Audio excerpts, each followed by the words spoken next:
We follow his show every single day on Peacock, on NBC Sports on Peacock, completing the Home and Home. I was on his show earlier today. Now here on the Rich Eisen Show, Dan Patrick. How are you, DP? Good afternoon, Rich. Good afternoon to you, sir. All right, you asked for my take on the Thursday night opener. Now let's reverse course here. What was your takeaway from the Thursday night opener, Dan? I went into the game thinking Dallas could win the game. Not keep it close. I thought they could truly win the game. I don't know why I thought that, because if I listened to every analyst, I would have thought that it would have been a double-digit blowout. Dallas, to me, was the better team last night. They didn't take advantage of the opportunities, and I know that comes with being a better team. You do take advantage, but you had Tampa.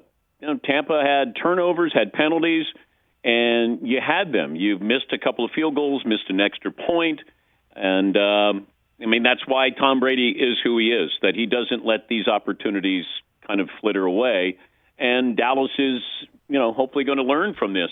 We know what Tampa's all about. We're not quite sure what Dallas is all about, certainly on the other side of the ball. But if I'm a Cowboys fan, I feel pretty good today that we went toe-to-toe, at least offensively, with the Buccaneers, and that's a really good defense they have. And then any questions that you had about Dak's leg or his worthiness of the big, fat contract, you can check those boxes, yes. You got no problems now. That was terrific. What a great way for him to come out of the box. But I don't want him throwing nearly 60 times a game. Right. That concerns me. You have a surgically repaired ankle, and you have a shoulder that may be, that condition may be there all season long, and he's throwing that many times. Unless you're going to use Ezekiel Elliott as sort of his safety valve, that part of our offense is like the Patriots would use their running backs to catch little dump patterns out to the right or the left. Maybe they do that with Zeke if they're not going to use him as a true running back. But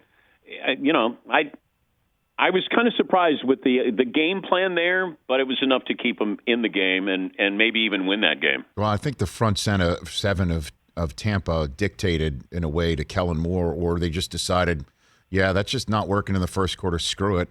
Let's just turn Dak loose and go after the tender part of the defense in the back end.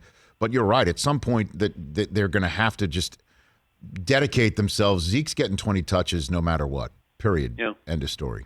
Well, I would never have re-signed him. I just don't believe in giving my running back a second contract. I don't want to do it. No, not at all. Now I understand. Christian McCaffrey is unique, and he's the face of the franchise there. But Saquon Barkley, Giants going to have a real question here. I think you can find running backs. Unless you're Baltimore, right. They're going through the Rolodex here. But we have so many stories of running backs where you go, where did he come from?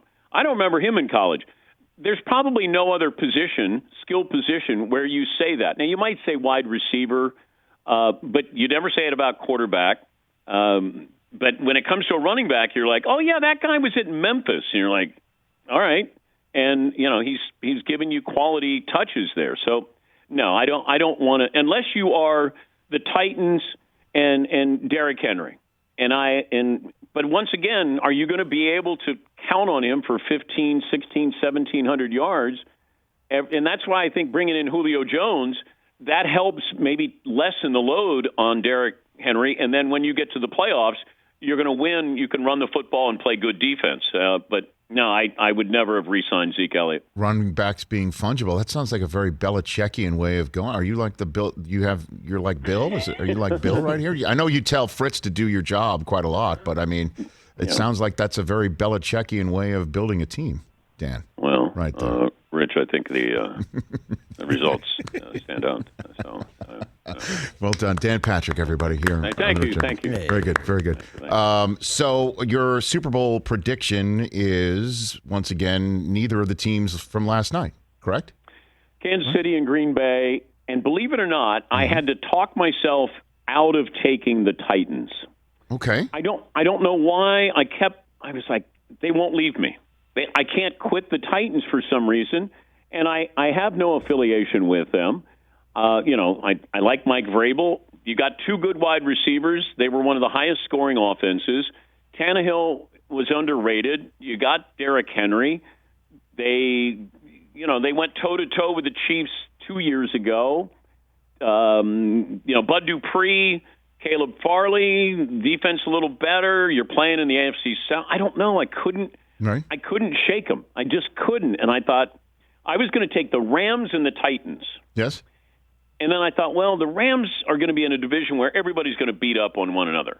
And it might be just a battle of attrition there. And I looked at Green Bay with that division. Minnesota probably will be a mess. Detroit's not good. Chicago could be interesting, but probably not good. Mm-hmm. And you might be able to pick off some wins there. The Chiefs will have a little tougher run in that division. I think the Broncos are better than advertised. I don't know about the Raiders. And then you have the Chargers, who I think are a playoff caliber team. I agree. And that was incredibly impressive, Dan, and I'm addressing my guys here in the studio. Take notes, as I have been around Dan for a long time. That was a man who just gave you a Super Bowl prediction, but has in his back pocket, right. I've thought of the Titans and the Rams. Sure. Like you now are on 4 teams while also giving a Super Bowl prediction. That's next level broadcasting, Dan. I'm. And I also thought impressed. about the Browns. Yeah. That's a large. Can't rule out Tom Brady. The Buccaneers repeating. Yeah. Because you could say, I should have listened to myself because I knew about the Titans. I should have listened to me. I said the Rams. I should have gone. But if it's Chiefs Packers, you had it all along. Then I could say, thank God I didn't listen to myself. Right. Yeah. And if those are the teams that they play, and that's what you want. You want those teams in the championship games that the Chiefs and the Packers beat, because then you're now covered the entire chessboard, Dan. That's what you're set yourself up for success. Yep. Very, very well done. I think that's terrific. So what did you make of Cam Newton's comments in an interview with his dad? That he would have happily been the backup in New England, but New England feared that he would be a distracting presence to Mac Jones looking over his shoulder, essentially. What'd you make of those comments, Dan? Now, he might be the ultimate team player. He's really beloved and respected in that locker room by all accounts, but here's the issue. When Mac Jones throws an interception, what is the reaction shot they're going to show if you're the director? Right. Cam Newton. Let's say he has a bad game. Bill goes to the press conference. Coach, given any thought to having Cam Newton? No, Mac Jones is my starter. Every time that happens, let's say he has a couple of bad games together, and then all of a sudden you're going to have Cam, and should Cam play? Cam is a distraction, but it's because he's got a big personality, and we know that he's not the kind of guy who's just going to stand there on the sidelines and go, you know what, I'm good. If this is my career as a backup quarterback, I can't see that. Like Cam, it strikes me as I would rather not play and actually be out of uniform than to be in uniform and not play. So he's right, and Belichick saw that coming, and he's just telling the truth right now. I think so. Right. Now, he says that Mac Jones didn't beat him out. I think to the contrary. I don't think Cam realized what was going on. It's like when I remember going out on a date one time. Okay. Many, many years ago. Yes, Dan. A couple of decades. Story time. Many decades ago. Yes, sir. And I was meeting a girl for the first time. Mm-hmm. And a friend showed up, and next thing I know, my friend is dating the girl that I went out on a date with. And to make it even worse, they're making out at the table while I'm there. I think that's sort of what happened. Well, not literally, but that's sort of what happened with Mac Jones. They were macking. Mac and Bill Belichick were like, I love you. I love you too. Mm-hmm. Well, what do we do about him? That's okay. He won't be around. And next thing you know, it's like, I'm going to get rid of Cam. So I was more surprised that they cut him, not that Mac Jones won the job. How about you? Well, when that first happened, I thought the story had to have been, certainly because Belichick earlier in the day said in a press conference that Cam was moving in the right direction, and I guess that meant the door, and so I thought, putting it all together, Cam had said, hey, look, this is just not for me here, which is a totally understandable approach. Like, I don't want to be a backup. I'm in my early 30s. I'm just 6 years removed from being a most valuable player in this league. I understand, you wanting to go with your rookie. That's just not for me. And I thought, like, they were like, go find another job. Let's not hold you back. I honestly thought that was it, but boy, was I way off based on what Cam is saying. Yeah, right, but now, when you say 6 years removed from an MVP, it seems like a long 6 years removed from being the MVP. Yes. And while I'm fascinated by him, in today's NFL, unless you're Lamar Jackson, I just can't have my quarterback be out there and be a little erratic, and his best weapons are his legs. And I think that offensive philosophy doesn't work with Bill. Bill has so many running backs in New England. He doesn't need his quarterback to be a running back. And I think Mac Jones, they already had this system for 20 years. All they do is go, let's just plug and play, and let's run what we ran before. Rely on the running backs for little passes out of the backfield. Rely on your tight ends. Occasionally take a deep throw down the field. Just go Tom Brady 2.0. Dan Patrick here on the Rich Eisen Show. Who are your sleeper teams, one in each conference? If you had to choose a sleeper team, one in the AFC, one in the NFC, who would they be? Well, the Titans are a sleeper team. Right? No, Dan, this is my way of giving you two more opportunities. Oh. And you can even then say they were my sleeper team and they made the Super Bowl. This is me just trying to widen out the splash zone area for you. Yeah, Dan. You know what? I've already widened the net. I've taken liberties with this, and I don't want to make a total mockery of this. So I've already... Are you saying you have pride on this subject matter, Dan? Yes. Yes. The Titans and the Rams are my sleeper teams. Okay. Yeah. Well, I mean, they're teams that you have to. The Chargers are one of my sleeper teams. I'm going to say it later on. I'm kind of revealing it right here. See, I've gone all in on the Chargers before, Rich. I like them, Dan.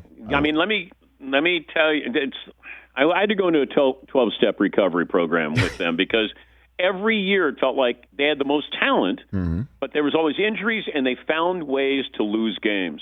And as much as I love their head coach, I do, and their quarterback is talented, yes, and you got a couple of very good defensive players, some sneaky offensive players, I've learned my lesson.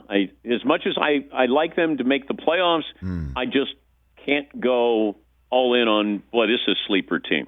So then who's your MVP prediction for this year? I said Mahomes just because I think we expect so much now. Josh Allen was, oh my God, he's up there for the MVP. Right. Then when you're supposed to win the MVP, you don't. It's really hard to go, I'm going to live up to the expectations. And I could make a case that Josh Allen was as valuable to Buffalo as Aaron Rodgers was to Green Bay last year. Right. Because Josh Allen did everything. He had Stephon Diggs, but I didn't think they had a great offensive line. I didn't think they had, their running game wasn't great. I just think there's so much hype and pressure on him, and it's really hard to live up to those expectations. I don't think Rodgers could put up something that would be an encore performance where the voters would go, and we're going to give him back-to-back MVPs. Mm-hmm. I think Mahomes sort of goes, hey, guys, remember me? And, puts up 55 touchdown passes this year, and he's going to be the MVP. It's very rare that somebody's in their, fourth or fifth year, and we're already saying, yeah, it's already assumed he's the best. Let's give it to somebody else. Where they'll never, like Belichick could be set up for a coach of the year type campaign. Rookie quarterback, right? Yeah. And totally changing the roster. And if they win the division, would anybody name Bill Belichick coach of the year? Never. That will never happen because, he's already considered the modern day Lombardi. I think we view Mahomes like that. He is my MVP choice as well. I think he's going to light it up, and he could even threaten, 60. It's entirely possible for him to throw with an extra game. Phil Jackson may have won coach of the year once or twice. Right. Chuck Noll, I don't think ever won coach of the year in the NFL. we don't honor those who have talent or are supposed to win. But it's really hard to win when you're expected to win. We love the story that comes out of nowhere where you go, wow, he did a great job with that team. Even at 7-9 last year, I thought Belichick did an unbelievable job. You know, he got guys who opted out, and you had Cam who couldn't throw, and he somehow, I mean, they were really close to making the playoffs. And, you know, I know that people don't want to hear that Belichick did a great job and they went 7-9, but in my mind, it truly did a great job last year. DP, appreciate the time. Really, always cherish it. Thank you, brother. By the way, when you were on the air last night, I was talking to your wife. She did. No, I just want to let you know. Yeah, it's not related to the story previously that you told, but no, I heard that story. What were you talking about, Dan? Well, I'm going to leave it up to your wife if she wants to tell you. But I just, as a friend, I wanted to let you know. I didn't want to let you know when you were on the air. But I wanted to let you know. She did say that to me when I called after it went off the air. She goes, "Yeah, I just got off the phone with Dan." I'm like, "Oh, great." All right, texting Suzy. Oh, great. Oh, great. And I don't even know how long we spoke for. Let me see. Let me look at it here. 17 minutes. We spoke for 17 minutes. Well, she's an excellent conversationalist, Dan. And you know who's calling me right now? No. Hold on. Suzy's mom. Is that right? Right now. Yes, so this must have something to do. Right this minute, it just came up. Suzy's mom. And so your wife's mom. I don't know what's going on. I mean, I thought we had a nice conversation last night. Yep. You know. Yep. Her mom is calling. Okay. Say hi to her mother for me. Okay, Dan? So you don't have to. No. Tell her I said hello.